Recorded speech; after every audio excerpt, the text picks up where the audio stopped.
तो ये है R D Sharma solution class 11 chapter 33 और यहाँ है प्रोबेबिलिटी।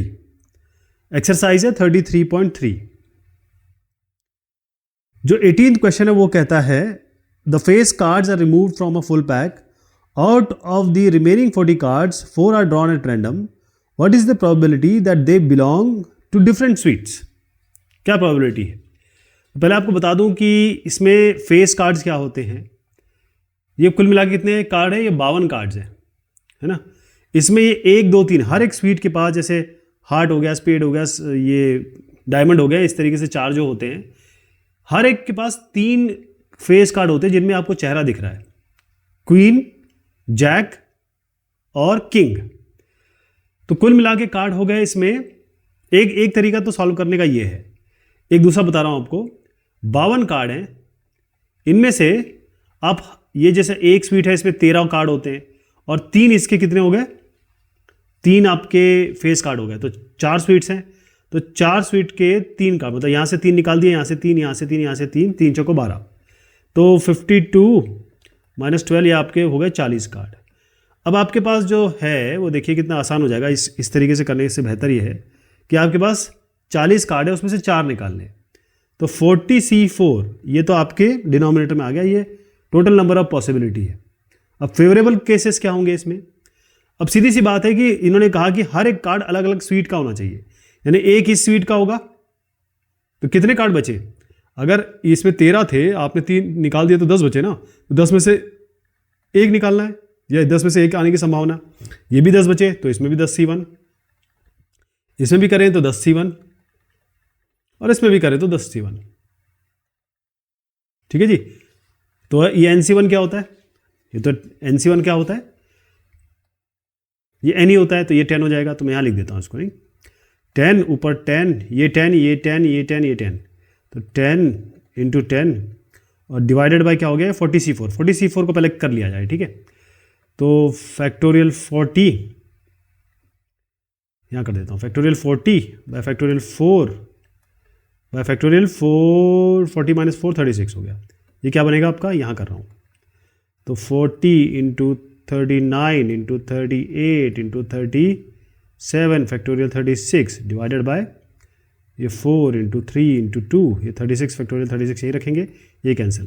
तो ये डिनोमिनेटर में आना है। अब डिनोमिनेटर में आप जानते हैं जब इसके नीचे A/B होगा तो B ऊपर चला जाएगा, तो हम इसको इस वाले को तो ऊपर लिख देंगे, 40 39 38 37 और ऊपर लेंगे 4 × 3 × 2। इसको आप सॉल्व करिए, यही आएगा। करके दिखा देता हूँ।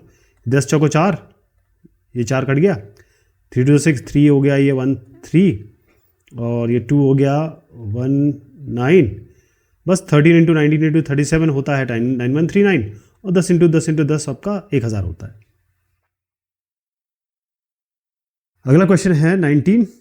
इन a hand at whist what is the probability that 4 kings are held by a specified player. तो अब भाई पत्ता खेल रहे हैं, हाथ में पत्ते, ये सवाल है। तो हाथ में पत्ते हैं, what is the probability that 4 kings are held by a specified player. चारों किंग जो हैं वो एक के पास हो। तो भाई ये आपको मैंने तो बताया, ये तो समझ में आ गया ना कि इसका फॉर्मेशन क्या होता है। तो पहली चीज तो ये है, देखिए इसमें कहा गया है what is the probability that 4 kings are held by a specified player, 4 king.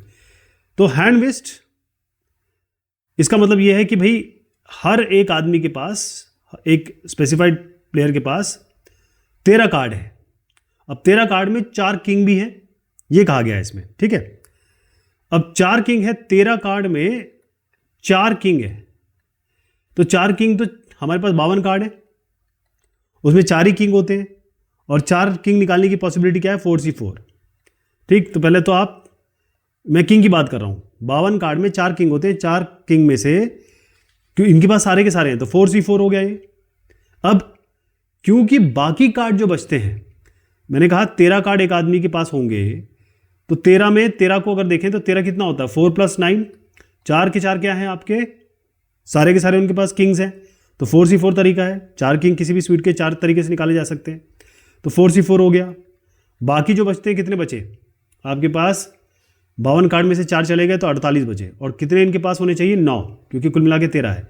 तो 48 में से 48 जो बचते हैं, 4 तो निकाल लिए, 48 में से अब 4 ये हो गए, 13 कार्ड होने चाहिए इनके पास, तो 4 में 13 में से 4 घटाएं तो 9, 14C9। ये total number of favourable cases हो गया। और 52 कार्ड्स में से कितने कितने हैं इनके पास? 13। तो 52C3 आपके पूरी पॉसिबिलिटी हो गई, लेकिन वो जो 13 आ रहे हैं उनमें आपके किंग हो उसकी 4C4, और बाकी जो कार्ड हैं वो किसी भी कोई भी हो सकते हैं, तो वो आपका 48C9। इसको सॉल्व करेंगे तो 11/4165 आएगा।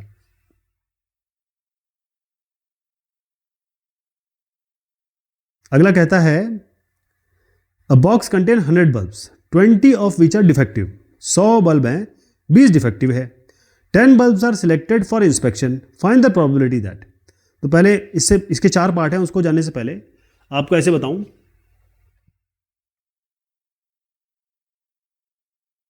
कि इसमें 100 कार्ड है, 100 बल्ब हैं। अब 100 बल्ब में 20 डिफेक्टिव है, इसका मतलब 80 नॉन डिफेक्टिव हैं और 20 डिफेक्टिव हैं, और टोटल मिला के कितने? 100 बल्ब्स हैं। अब आइए, पहला है, अच्छा 10 बल्ब निकाले कितने गए? इसमें से 10 निकाले गए।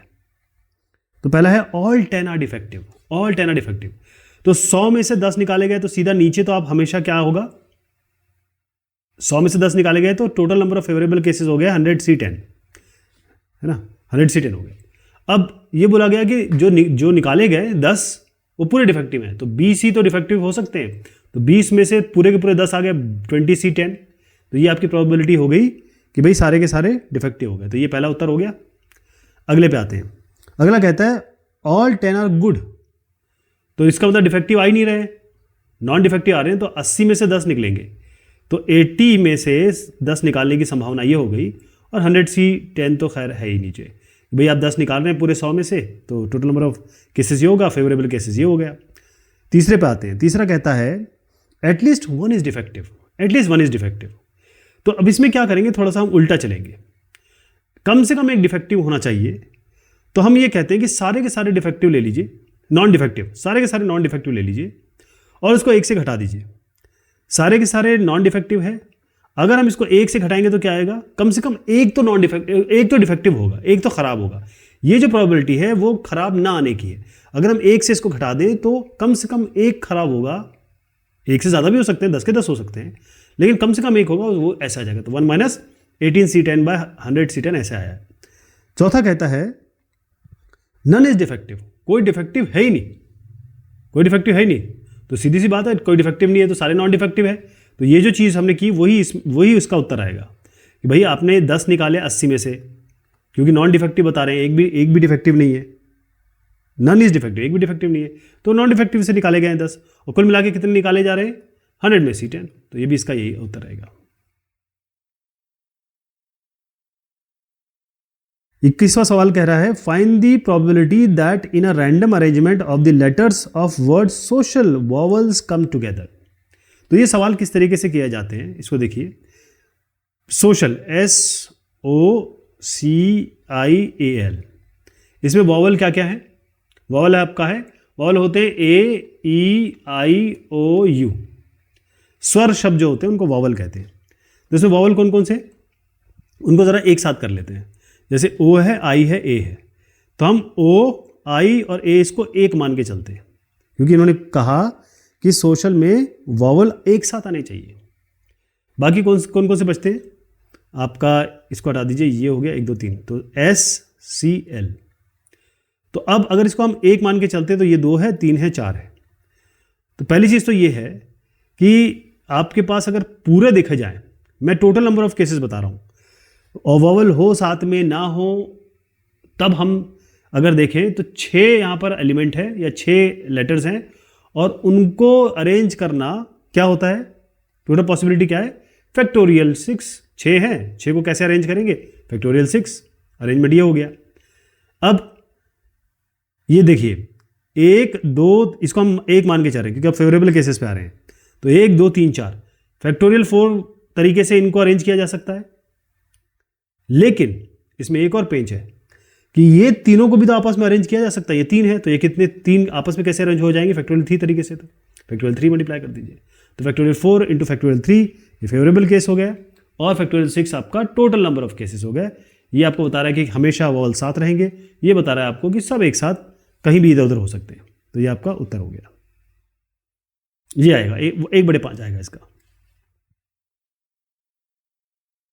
22वां कहता है the letters of the word Clifton are placed at random in a row, what is the chance that 2 vowels come together. अब इसमें 2 वॉवल एक साथ आने, और इसमें वॉवल है भी 2 ही।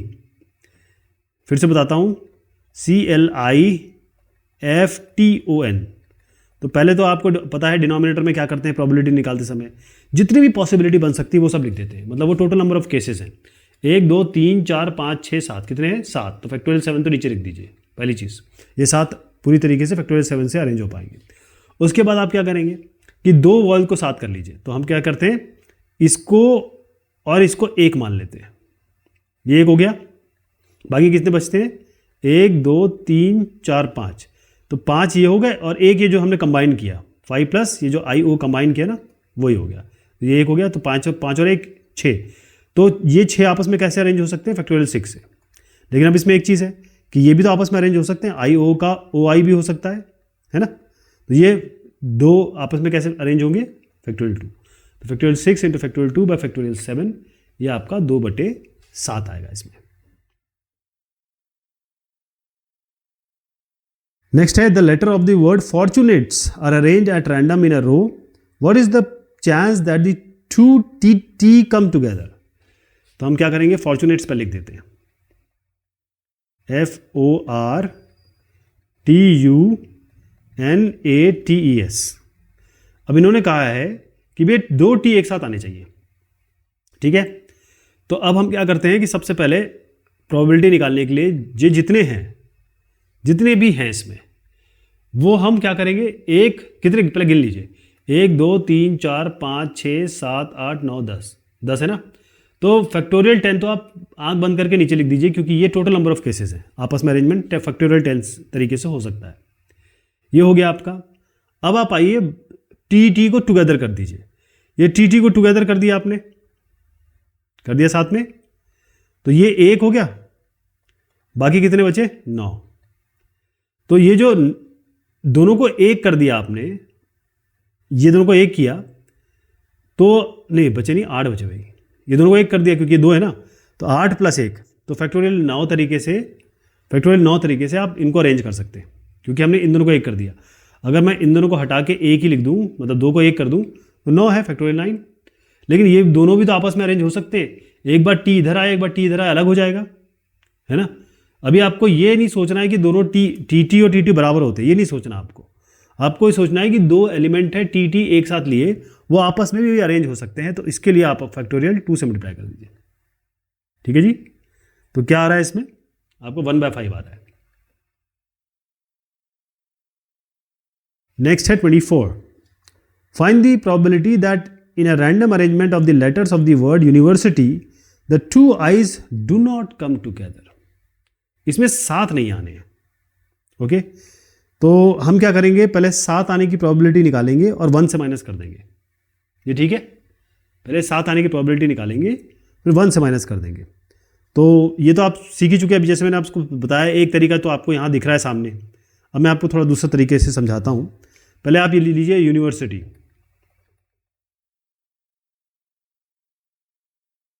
हो गया, कितने इसमें अक्षर हैं, 1 2 अल्फ़ाबेट, मतलब 1 2 3 4 5 6 7 8 9 10। तो सबसे पहले प्रोबेबिलिटी निकालने के लिए आप क्या करेंगे, फैक्टोरियल 10 को तो नीचे रख दीजिए, ये हो गया।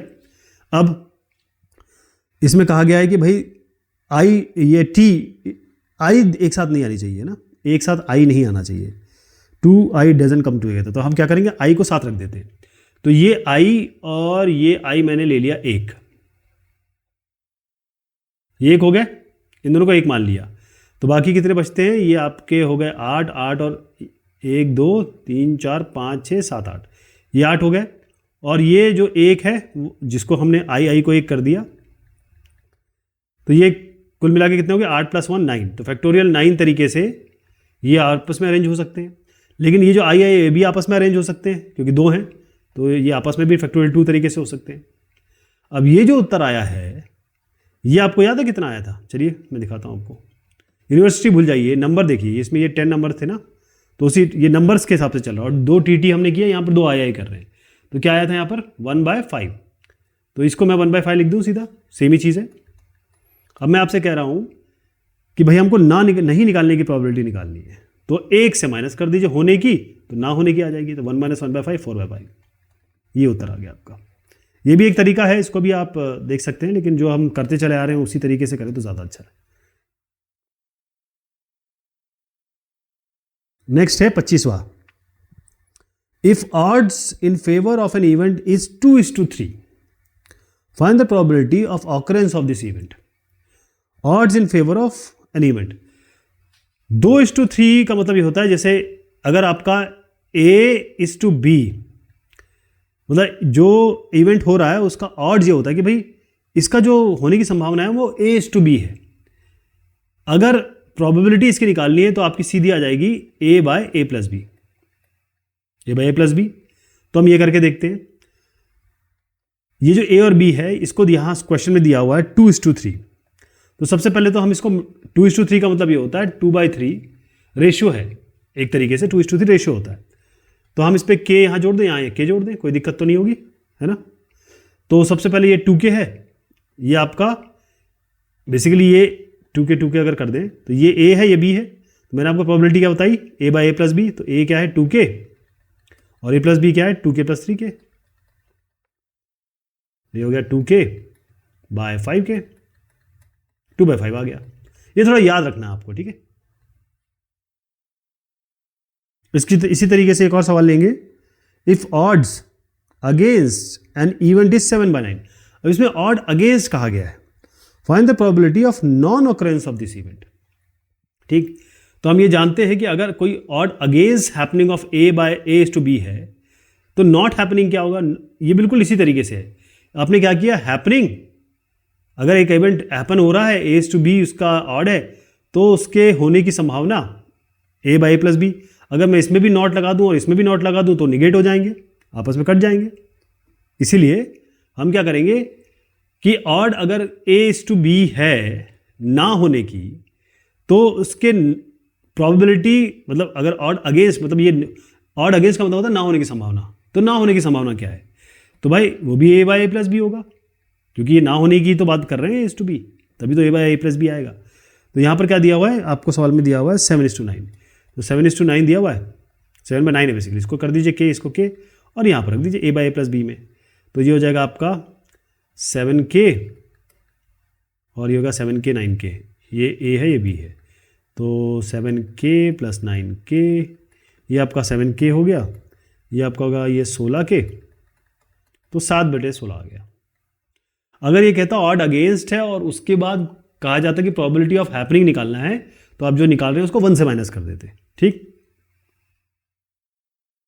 ओके, ये 27वां सवाल है, थोड़ा इसमें टाइम लगेगा, तो ऐसे करते हैं आज यहीं तक रखते हैं, उसके बाद अगली बार देखते हैं इसको,